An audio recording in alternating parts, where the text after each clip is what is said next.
Gita. Aku adalah salah satu mahasiswi dari Unsri Indralaya, tepatnya di Fakultas FISIP, Fakultas Ilmu Sosial, Ilmu Politik, Sosiologi. Hari ini aku bakal menjelaskan tentang tugas kita dari dosen kami tercinta, yaitu Pak Holik. Ya, yang kita tahu kalau Unsri sekarang mahasiswa-mahasiswinya udah dirumahkan karena ada bencana di bumi kita ini, yaitu coronavirus. Oke, hari ini aku mau menjelaskan tentang review Engage Communities in Social Mapping. Pertama-tama aku mau jelasin dulu apa sih tentang pemetaan sosial itu merupakan apa. Jadi pemetaan sosial itu proses penggambaran masyarakat yang sistematik dan melibatkan pengumpulan data dan informasi mengenai masyarakat, termasuk profil dan masalah sosial masyarakat lainnya.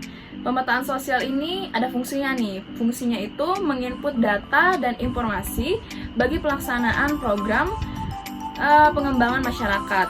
Nah, tidak ada aturan dan metode tunggal yang secara sistematik paling unggul dalam pemetaan sosial.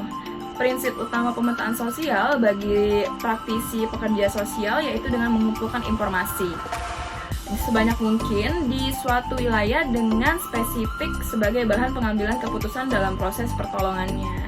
Gitu. Jadi teman-teman, itu adalah penggambaran atau apa sih pemetaan sosial itu.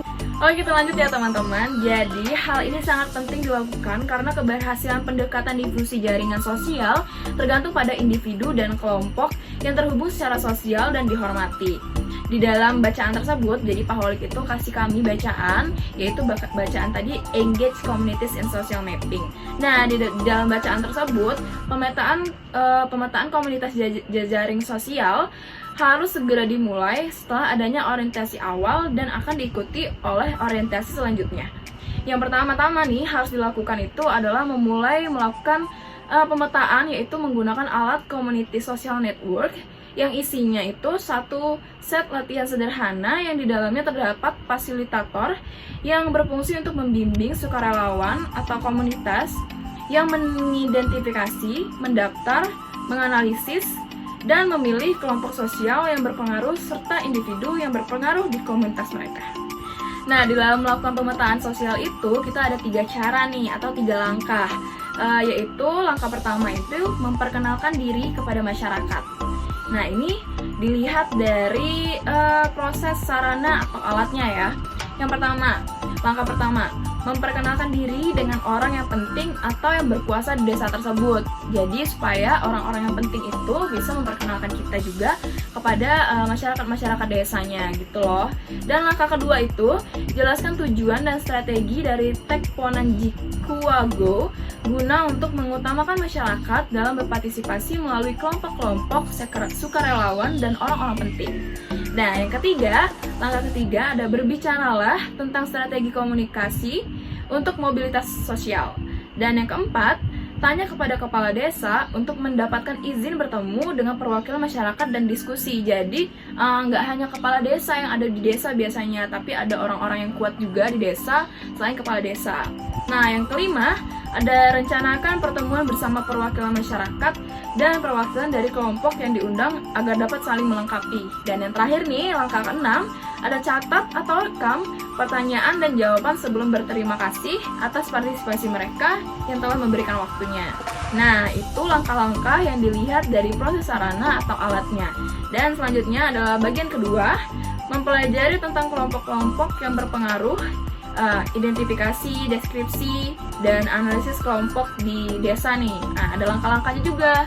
Jadi langkah pertama, memperkenalkan diri dan proyek. Walaupun sebagian orang sudah mengetahuinya nih, jelaskan pada kelompok tersebut akan sangat menarik untuk didengarkan ide-ide mereka tentang kelompok yang ada dalam masyarakat serta untuk lebih memahami bagaimana kelompok ini diorganisir atau disusun. Langkah kedua nih teman-teman, mintalah peserta untuk aktif mendaftarkan kelompok yang ada bersama masyarakat. Langkah ketiga, jelaskan kepada kelompok kalau kamu akan menggunakan kontak-kontak untuk menggambarkan dan membandingkan daftar kelompok. Langkah keempat nih, setelah menyusun seluruh kelompok, jelaskan berdasarkan aktivitas untuk melengkapinya. Dan langkah terakhir, langkah kelima, Berterima kasihlah pada semua yang berpartisipasi. Tanyakan jika ada yang ingin mengajukan pertanyaan. Jadi jangan lupa makasih ya sama mereka yang udah mau berpartisipasi dalam proyek kalian. Dan ada lagi nih bagian ketiga. Memahami dinamika sosial mempengaruhi masyarakat melalui pemetaan. Ada 4 langkah. Langkah pertama, perkenalkan diri lagi dan tunjukkan proyek. Jelaskan bagaimana tujuan proyek untuk memahami organisasi di dalam masyarakat dalam struktur sosial. Dan langkah kedua, tanya pada kelompok untuk membedakan 2 grup, yaitu berdasarkan jenis kelamin, untuk mengembangkan peta menggunakan data atau bahan yang telah disediakan. Di peta tuh pasti ada misalnya titik merah itu perempuan, titik biru itu laki-laki, kayak gitu teman-teman. Dan yang ketiga, setelah kelompok disesuaikan untuk peta, ambil setiap peta satu persatu untuk memberikan semangat kepada partisipan untuk diskusi mereka.